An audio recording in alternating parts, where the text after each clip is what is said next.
femme vertueuse, femme de valeur. Une nouvelle femme, une expérience de vie. Ce matin, j'ai vraiment le plaisir d'accueillir Mylène Rancé.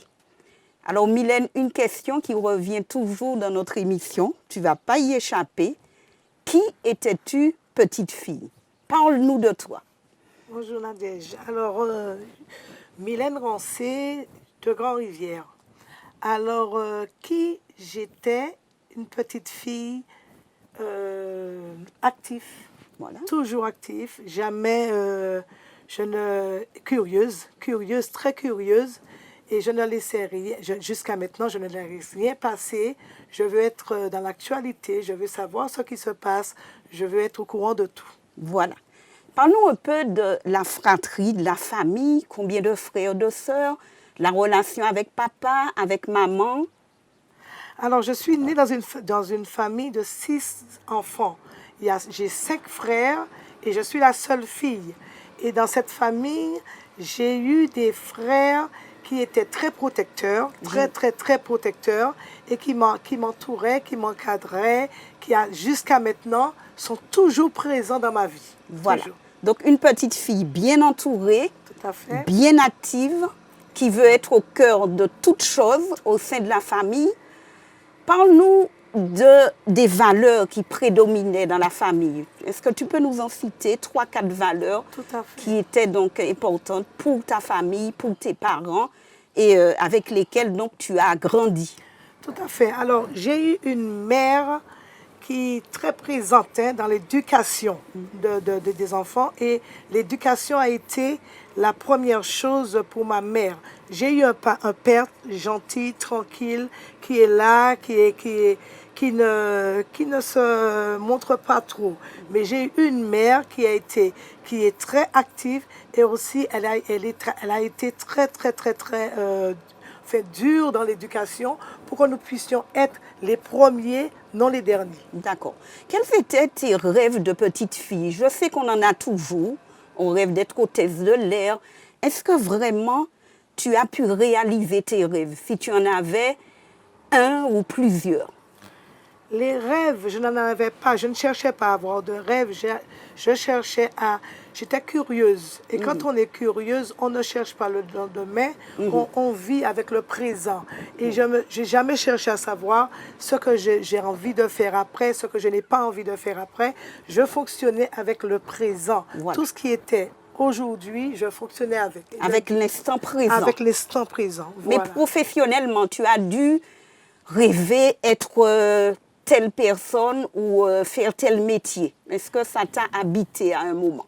À un moment, j'ai voulu être infirmière parce que j'avais une tante qui était à Lyon, elle était infirmière et j'ai voulu partir. Pourquoi? Pas pour être infirmière, c'était pour sortir de la Martinique. C'est ma curiosité, voir le monde et tout. Mais c'était vraiment pas le métier que je disais à tout le monde, je veux être infirmière parce que je voyais les infirmières partir. Et je voulais partir, c'est tout simplement. Mais j'avais pas vraiment envie de métier vraiment à ce moment-là. Voilà.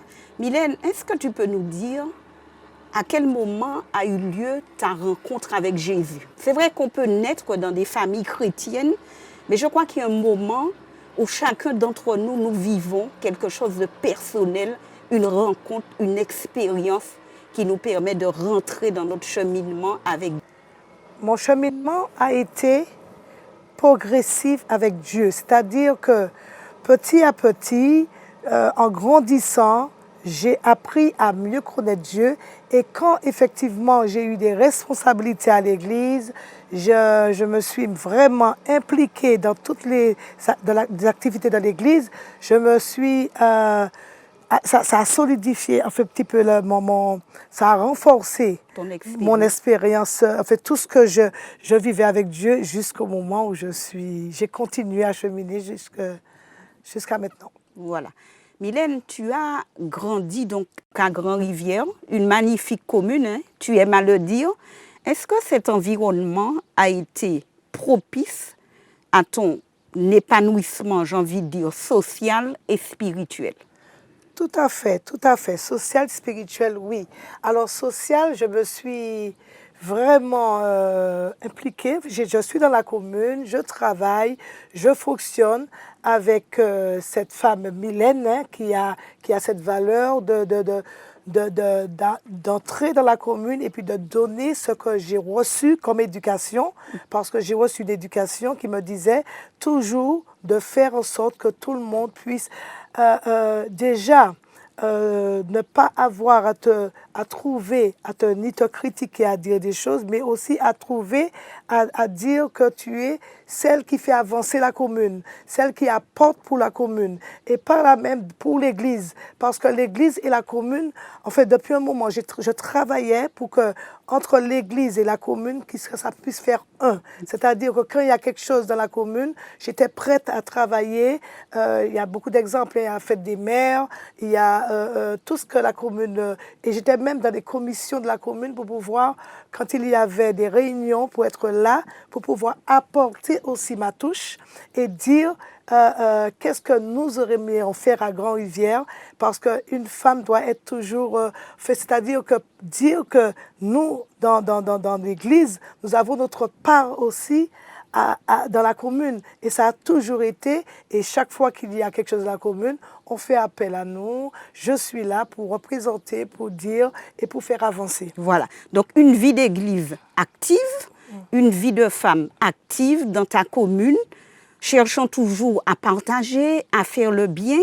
Est-ce à dire, Mylène, qu'évangéliser, c'est donc s'impliquer là où on se trouve, dans le milieu dans lequel ça ne consiste pas qu'à parler, mais vraiment à vivre avec les autres et à s'impliquer dans la vie des autres. Tout à fait. Il y a le comportement, il y a la façon de faire et aussi garder sa foi, garder sa façon de fonctionner et faire en sorte que les autres puissent avoir à te regarder et dire on va suivre, on va faire comme elle fait parce qu'elle a la méthode qu'il faut et rester dans le ne pas se laisser aller mais ramener tout le monde à cette logique, à cette façon de fonctionner. Et d'ailleurs, on n'a pas ce problème à Grand-Rivière parce que quand il y a un truc à Grand-Rivière, j'ai toujours un avis à donner.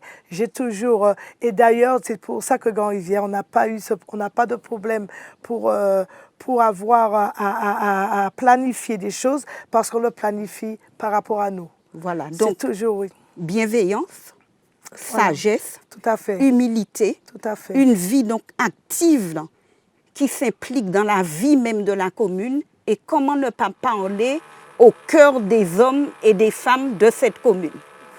Comment ne pas parler? Par le témoignage. Oui, tout à fait. Le témoignage, c'est nous. C'est-à-dire que nous donnons ce témoignage par rapport à notre façon de faire et le comportement, notre langage. Et le partage à Grand-Rivière, c'est quelque chose aussi qui est très, très, très, très important parce qu'on partage énormément. On sait, il y a l'entraide. Il y a ce côté, tu n'as pas, j'en ai, je te donne et ça va comme ça. Grand-Rivière, c'est pas pareil. C'est une petite commune où on vit d'une façon naturellement notre foi, naturellement on vit. On ne force pas, on ne va pas vers des gens pour les inviter à quoi que ce soit. Ils le savent, ils vont venir parce que naturellement les choses se font. On est une commune pratiquement, le travail se fait, on n'a pas besoin de forcer, ni de porter des imprimes, ni de porter. Le travail se fait naturellement, on connaît les gens. Voilà, par notre témoignage et notre comportement. Voilà. Comment, Mylène, peux-tu inciter les autres à s'engager, tant au niveau de ta communauté, mais dans toutes les actions donc, que tu entreprends? Est-ce qu'il y a une manière de pousser les autres, d'influencer les autres, j'ai envie de dire, à l'engagement? Par nous-mêmes, notre façon de faire. On n'a pas à dire, à parler, c'est-à-dire que notre comportement parle pour nous. Ouais. Et c'est le comportement qui parle. Quand les gens voient, quand tu fonctionnes, je suis tellement bien. Quand je dis tout le temps, les gens ne comprennent pas que je suis adventiste. Et en même temps, je vis tellement bien. Rien ne me dérange, je vis par rapport à... je vis avec tout le monde. Voilà. On rigole, on a notre moment, et ça ne dérange personne. Tu même te mon fonds métier. donc dans le groupe, dans Voilà, dans la même- communauté. Exactement, même au niveau de mon métier, parce que là, j'ai un glacier à Grand-Rivière, et quand j'ai un glacier, c'est le glacier, je le prends pour parler, pour discuter. Et je leur dis, c'est la première chose que j'aime faire, c'est la discussion. Même si je vends une glace, je donne une glace, mais dans la glace, il y a déjà une discussion, il y a déjà l'échange qu'il y a déjà, et la personne, il va revenir, il va discuter, et il y a toujours quelque chose à dire pour montrer qu'on est bien, on se sent bien. Parce que c'est quand on ne se sent pas bien, les gens voient que, ah non, mais elle est malheureuse. Non, on n'a pas ce côté-là. Je vis tellement bien avec tout le monde. On partage, on m'apporte des choses. C'est-à-dire que je veux un coco, ils vont me prendre un coco dans l'arbre, ils vont me le ramener. Il y a un partage qui se fait. Donc, il y a de l'amour dans le métier. Au-delà d'un geste commercial, Tout à fait. il y a un message que tu transmets Exactement. et ce message est bien reçu. Voilà. Merci donc, Mylène, pour cette première partie. Nous vous invitons à faire une courte pause et nous retrouvons Mylène. Mylène, est-ce que tu pourrais ce matin nous donner une expérience de vie qui peut être soit dans ta vie de femme, dans ta vie de femme à l'église, dans la société, qui t'a marqué? Eh bien voilà, alors il y a une fois, mon histoire, c'est que le maire, l'ancien maire, on a eu 3 maires qui est passé à Grand-Rivière, mais l'ancien maire est venu me voir et m'a dit, bon, toi Mylène, tu seras à l'honneur pour la fête patronale. Alors j'ai dit au maire, non, je ne veux pas être à l'honneur. Et pourquoi? Et il m'a dit, parce que tu es la seule femme que je vois de la commune que je peux mettre à l'honneur. Je lui ai dit, je veux être à l'honneur, mais non, je te dis non déjà. Et il a tellement insisté que j'ai dit, bon, ok, je serai à l'honneur. Et j'ai parlé de ma foi, tout, c'est bon, c'est fini. On a changé de maire. Le deuxième maire est venu me voir, il m'a dit, on veut te mettre à l'honneur. J'ai dit, ah mais non, j'ai été à l'honneur déjà, je ne veux pas une deuxième fois. Et il m'explique pourquoi. Et quand il m'a expliqué encore le pourquoi, je me suis dit non. Ça m'a laissé à entendre que pourquoi, ce n'est pas Mylène, ce n'est pas moi. C'est l'éducation qu'on a reçue, c'est ce qu'on a reçu à l'église, c'est ce qu'on est en train de partager qui, en fait, qui avait intéressé tout le monde et qui avait envie qu'on continue ce travail au niveau de la commune, on continue à dire aux autres, mais aller sur ce chemin-là, c'est le chemin, c'est la meilleure route à prendre parce que regarde comment elle est bien, elle est épanouie. J'étais partout à Grand-Rivière. J'étais dans les clubs, dans les activités. Je ne ratais rien, je suis curieuse de nature, mais toujours dans ma foi et toujours je gardais le côté où je ne devais pas franchir. Voilà, alors, donc jamais de compromis. Voilà. Entre ta foi et ta vie sociale. Pas du tout. Et comment on fait justement pour ne pas tomber dans le compromis, dans la compromission? Comment on doit donc préserver donc cette relation avec Dieu pour ne pas basculer et savoir et connaître la ligne à ne pas franchir? La prière, il y a une relation la prière, c'est quelque chose, c'est-à-dire qu'en fait, j'ai toujours fait confiance à Dieu à ce niveau et dire à Dieu, avec la jeunesse que je vois qui défile et qui part, mais qu'est-ce qu'il y a, qu'est-ce qui fait qu'on a ce départ de jeunesse qui ne reste pas? Tout simplement, c'est-à-dire qu'il faut avoir cette relation avec Dieu déjà, il faut créer cette relation pour que nous puissions être constamment en relation avec Dieu et se dire que c'est Dieu seul qui combattra pour vous. Et c'est d'ailleurs le verset que je vais dire, qui est dans Exode 14, le verset 14, qui dit l'Éternel combattra pour vous. Et vous gardez le silence. C'est-à-dire quand il y a quelque chose qui arrive et que je sens que je dois répondre, parce que en fait, je suis speed en parole. Hein, quand quelqu'un parle, je réponds tout de suite. Et Dieu m'a dit, Mylène, garde le silence. Je combattrai pour toi. Et c'est là que je me suis dit que Maintenant, quand j'aurai des attaques, j'aurai des trucs, même au niveau de la commune, je laisse Dieu. Dieu va combattre pour moi et puis moi je continue. C'est ça ma force maintenant. D'accord. Donc la prière, La prière, la méditation, la méditation. toutes ces manières, donc toutes ces méthodes, j'ai envie de dire, tout à fait. acquises donc, pour te préserver, te permettre de rester dans une vie sociale épanouie, mais ne pas franchir de limites et de ne pas faire de compromis avec le Dieu que tu sers. Que je sers. Voilà. Si dans la Bible ce matin, tu devrais choisir une histoire, une expérience, une promesse qui te guide et que tu gardes toujours dans le cœur et en mémoire justement pour te garder dans le chemin, quelle serait cette histoire, cette promesse ou ce passage biblique? Ce passage biblique que je vais quand même, parce que c'est un passage biblique que j'aime énormément, qui se trouve dans Matthieu 6, le verset 26, et qui dit « Regardez les oiseaux du ciel, ils ne sèment ni ne moissonnent, et ils ne ramassent rien dans le grenier, et votre Père céleste il dit que votre Père céleste les nourrit. » Alors, nous-mêmes, s'il fait tant de choses pour les oiseaux, à plus forte raison, nous, qui nous a créés. Alors je me dis que ce verset, il est fort. Il est très fort, il est très puissant. C'est pour ça que je vis bien. Je vis parce que je sais que derrière mon Père qui est là, il sait tout ce que j'ai besoin. Il pourra subvenir à mes besoins. Alors je laisse cette pensée-là à dire à tous ceux qui m'écoutent et qui ont envie d'avancer, de laissez-vous guider par le Père Céleste. Il sait tout ce qu'on a besoin. Il sait que nous avons besoin de lui. Alors nous allons nous attacher à lui et dire à Dieu de prendre notre vie en main, de prendre toute notre existence et puis le reste, on va vivre, on va gérer avec ce qu'il, lui, va mettre en place pour nous parce que nous sommes rien, nous sommes un élément et nous faisons que suivre tout ce qu'il a mis à notre disposition. Voilà. Effectivement, nous vivons à une période angoissante où il y a donc beaucoup d'inquiétudes. Donc, ce verset donc, qui est ton verset que tu gardes dans le cœur, est-ce que tu l'as souvent utilisé pour encourager, pour remonter le moral des jeunes qui en ont vraiment besoin? Comment tu l'utilises pratiquement pour aider les autres? Je l'utilise énormément, ce verset. Chaque fois que j'ai un appel où quelqu'un me raconte sa vie, j'écoute et après je lui dis, ne t'inquiète pas du lendemain.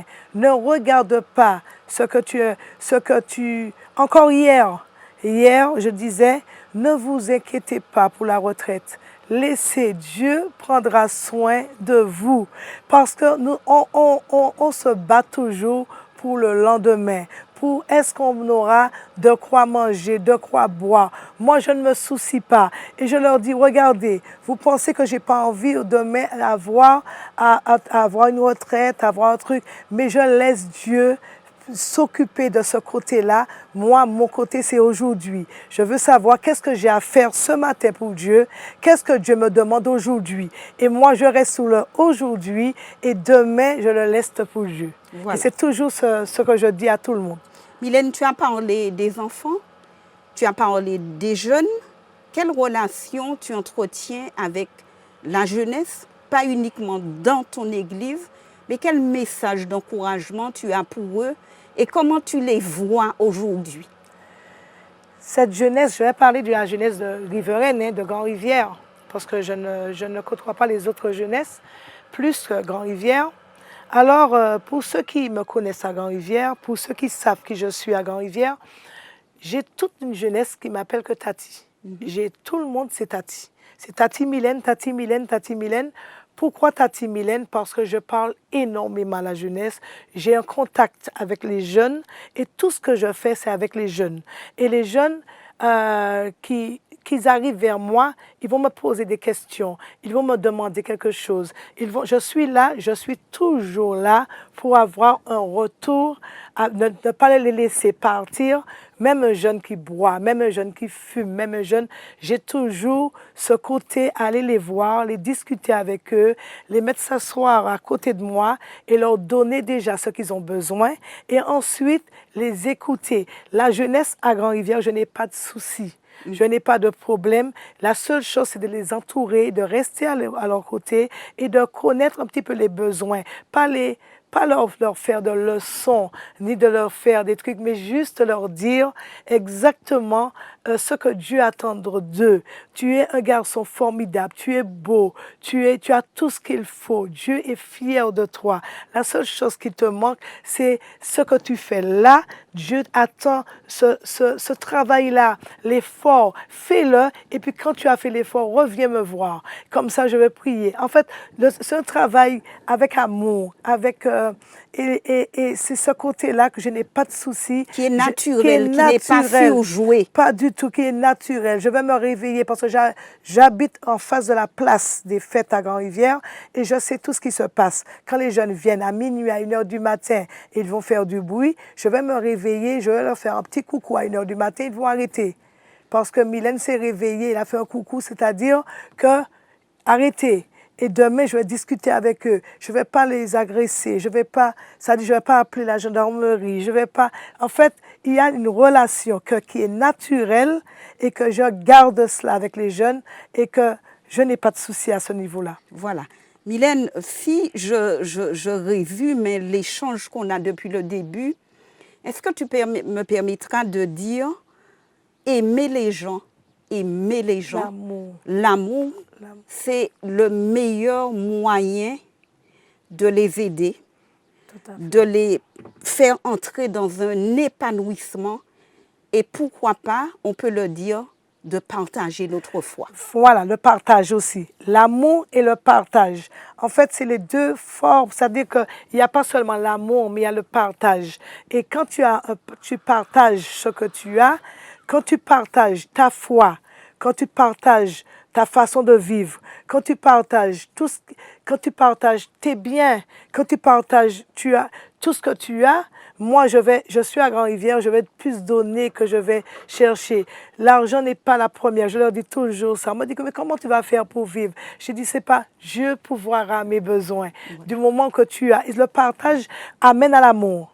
Et quand tu as ces deux-là, le partage et l'amour, le reste, ça englobe tout. Alors, c'est pour ça que quand on a ces deux côtés, on n'a pas besoin de développer d'autres choses, c'est-à-dire donner de l'amour et partager. Voilà.